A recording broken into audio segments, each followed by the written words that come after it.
ദൈവമക്കളെ, നിങ്ങൾ മനസ്സിലാക്കണം, നിങ്ങളുടെ ഏത് സാഹചര്യങ്ങളിലും ഇറങ്ങി വരാൻ കഴിയുന്ന ദൈവമാണ്. തോമസ് പറഞ്ഞ്, കാണാതെ വിലാവിൽ വിരൽ വെക്കാതെ ഞാൻ വിശ്വസിക്കുന്നില്ല.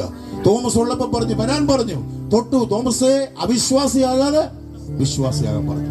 അതിനുശേഷം നിങ്ങൾ ശ്രദ്ധിച്ചോണം, എന്റെ കർത്താവും ദൈവം എന്ന് തോമസ് പറയുമ്പോൾ യേശു പറയുന്നൊരു വാക്കുണ്ട്, നീ കണ്ട വിശ്വസിച്ച്. രാമൻ പറഞ്ഞു, കാണാതെ വിശ്വസിച്ചവർ.